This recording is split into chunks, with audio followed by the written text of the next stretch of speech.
Assalamu alaikum, dear students. How are you? I hope you will be fine. Okay. Now we are solving exercise 2A. Unit number 2. Count on book 4. Question number 2. I have written question number 2 on whiteboard because to save our time. First of all, question number 2 is state whether the following are true or false. A, B, C, D, E. 5 statements हैं. आपने इनको read करने के बाद बताना है कि ये ट्रू है या फॉल्स है, ये राइट है, ये जो स्टेटमेंट में बयान किया गया है ये बात दुरुस्त है या गलत है, ये आपने फैसला करना है. फैसला कब करेंगे? जब आपको ये पता होगा ये rules of divisibility DIVISI BILITY, ये देखिए DIVISI BILITY, rules of divisibility. 2, 3, 5, 10. इसके रूल्स क्या हैं कि ये 2 किस नंबर पर डिविजिबल है या किस पर नहीं है, 3 किस नंबर पर डिविजिबल है किस पर नहीं है, 5 किस नंबर पर डिविजिबल है और किस पे नहीं है, और 10 किस पे है. तो ये मैंने आपको बताया था प्रीवियस वीडियो में. अब इस क्वेश्चन को सॉल्व करने से पहले फिर मैं रिपीट कर रहा हूं. अगर कोई नंबर होगा 5 डिजिट नंबर है, 6 डिजिट नंबर है, 4 डिजिट नंबर है, 3 डिजिट नंबर है, 7 डिजिट नंबर है, कोई भी नंबर हो, उसके उस नंबर के एंड में अगर लास्ट डिजिट होगा किसी नंबर के एंड वाला लास्ट डिजिट, उस लास्ट डिजिट में या 0 हो या 2 हो या 4 या 6 या 8, इनमें से कोई भी डिजिट हो लास्ट में 0, 2, 4, 6 या 8, इनमें से कोई भी डिजिट होगा तो इसका मतलब यह है कि वो नंबर डिविजिबल होगा 2 से. क्लियर हो गया? अब 3 के लिए 3 कैसे डिविजिबल है? 3 डिविजिबल तब होगा जब कोई भी नंबर होगा 5 डिजिट नंबर है तो तमाम डिजिट्स को प्लस करना है, ऐड कर देना है. तमाम डिजिट 3 डिजिट हैं, 4 डिजिट हैं. ये देखें, अगर कोई नंबर है सपोज 3, 4, 5, 6, ये 4 डिजिट नंबर है, तो इन 4 नंबर्स को प्लस करना है. 3 + 4 7, 7 + 5 12, 12 × 6 18. 18 अगर 3 पर डिविजिबल है तो ये नंबर भी डिविजिबल है. 18 क्या होता है? 3 6 18. तो 18 3 पर डिविजिबल है, 18 3 पे तकसीम हो सकता है, फिर ये भी हो सकता है. तो ये है इसका फार्मूला 3 का कि इनको प्लस करेंगे, कोई भी नंबर्स हो उस नंबर के तमाम डिजिट को ऐड करें, उसके बाद देखें जो ऐड होने के बाद नंबर आएगा, अगर वो नंबर 3 पर डिविजिबल है तो ये भी हो जाएगा. ये है 3 का फार्मूला. 5 के लिए वेरी सिंपल कि कोई भी डिजिट है इसका लास्ट नंबर या लास्ट, अब लास्ट यहां पर अगर 5 हो या 0 हो, दोनों में से कोई भी हो तो डिविजिबल होगा. अब ये 6 है, डिविजिबल नहीं है. अगर इसके एंड में ये 0 आ जाता ये डिविजिबल हो गया था क्योंकि 0 है. अगर एंड में मजीद ये 5 आ जाए अब भी डिविजिबल है. आखिरी डिजिट या 5 हो या 0 हो तो वो 5 पे तकसीम हो सकता है. अब इसको 5 पे तकसीम करेंगे तो पूरा तकसीम होगा, नीचे जो है इसके रिमाइंडर कुछ भी नहीं होगा, 0 होगा. अब 10 के लिए क्या है? वो वेरी सिंपल कि लास्ट डिजिट 0 होना चाहिए. अगर लास्ट 0 नहीं है, ये 0 ये है. अब इस लास्ट 5 है, नहीं हो सकता. अगर ये लास्ट 0 हो अब हो सकेगा. अब ये 10 पे डिवाइड हो जाएगा. किसी भी नंबर का लास्ट डिजिट जिसको कहते हैं यूनिट प्लेस, ये इस नंबर का नाम है unit place number. Unit place क्योंकि ये यूनिट होता है. Unit 10, 100, 1000, 10,000, 100,000, million. तो ये यूनिट प्लेस नंबर जो होता है जिसको कहते हैं last digit of the number, ये अगर 0 होगा तो फिर 10 पर डिविजिबल होगा.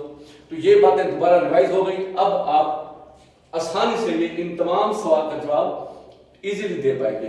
अब देखिए ए पार्ट, 20,589 इज डिविजिबल बाय 3. क्या ये 3 पर डिविजिबल है? 3 पर तकसीम हो सकता है.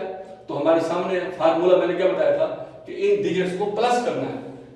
इन सब को प्लस करें. अगर प्लस करने के बाद वो डिजिट 3 पे डिवाइड हो जाता है तो फिर ये भी हो जाएगा. अब प्लस करें 2 + 0 2, 2 + 0 2 और 2 + 5 7, 7 + 8 15, 15 + 9 24.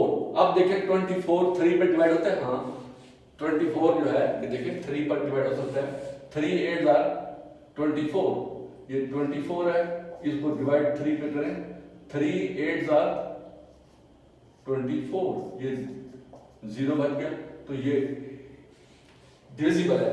अगर ये डिविजिबल है तो फिर बताएं कि this number is also divisible by 3, ये ट्रू है या फॉल्स है। उसने कहा है कि ये नंबर इज डिविजिबल बाय 3, ये नंबर 3 पर तकसीम हो सकता है। हमने चेक किया है, इसको प्लस किया 24 आया, तो ये तकसीम हो सकता है। अगर ये हो सकता है तो फिर ये भी ट्रू है। तो इसका आंसर क्या होगा, ये देखें, हमने लिखना है, बताना है ट्रू है या फॉल्स है, इन दोनों में से कोई एक। तो इधर क्या आएगा, ट्रू, ये ट्रू है। अब देखें part B, 160 is divisible by 2, कि ये 160 जो है 2 पर डिवाइड हो सकता है। तो 2 का फार्मूला मैंने क्या बताया, मैंने आपको बताया कि 2 के लिए लास्ट डिजिट 0 हो, 2 हो, 4 हो, 6 हो, 8 हो, इसका मतलब हो सकता है।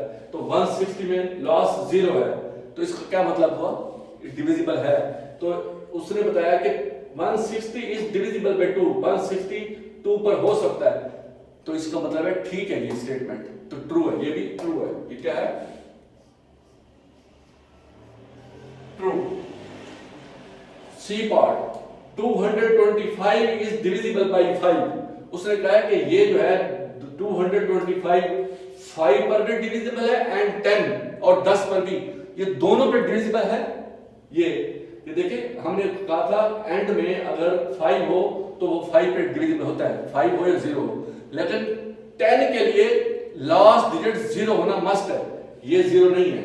तो 5 पे तो हो सकता है लेकिन 10 पे नहीं हो सकते। जबकि इस क्वेश्चन में ये कह रहा है 225 इज डिविजिबल बाय 5 एंड 10। यहां हम बताया जा रहा है कि ये नंबर दोनों पे डिविजिबल है। दोनों पे है divisible?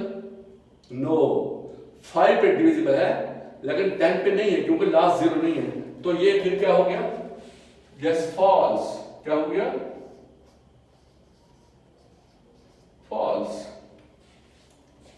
D part, any number which is divisible by 10 is divisible by 5। अब वो कह रहा है कि कोई भी नंबर अगर 10 पे डिविजिबल है तो वो 5 पे भी होगा। यार इज इट राइट और रॉन्ग? क्योंकि 10 पे डिविजिबल के लिए मस्ट होगा कि एंड में 0 होगा। वो कहते हैं कोई भी नंबर अगर 0 है एंड में, अगर 10 पे हो सकता है तो 5 पे भी हो सकता है।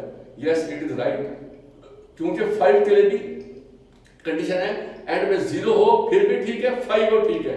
तो 5 पे डिवाइड होने के लिए दो चीजें होती हैं, या 0 या 5, लेकिन 10 के लिए 0। अब इस क्वेश्चन में कह रहा है any number which is divisible by 10, कोई भी नंबर जो 10 पे डिविजिबल है, इसका मतलब है उसके एंड में 0 होगा। अगर 10 पे हो सकता है तो कहता है इज डिविजिबल बाय, कहता है 5 पे भी हो सकता है। ये ठीक कह रहा है, राइट है, ये ट्रू आंसर है कि 10 पे होगा क्योंकि 0 होगा तो फिर 5 पे भी हो सकता है। तो इसका आंसर क्या होगा, ट्रू, ट्रू।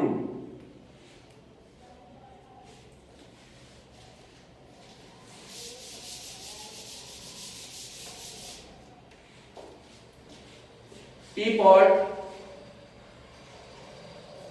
5563 या 5563 इज डिविजिबल बाय 5। कहते हैं ये 5 पे तकसीम हो सकता है। 5 पे डिवाइड होने के लिए दो शर्तें होती है, आखिरी डिजिट या 0 हो या 5 हो। हमने ये देखना है कि इसका लास्ट डिजिट 0 या 5 है।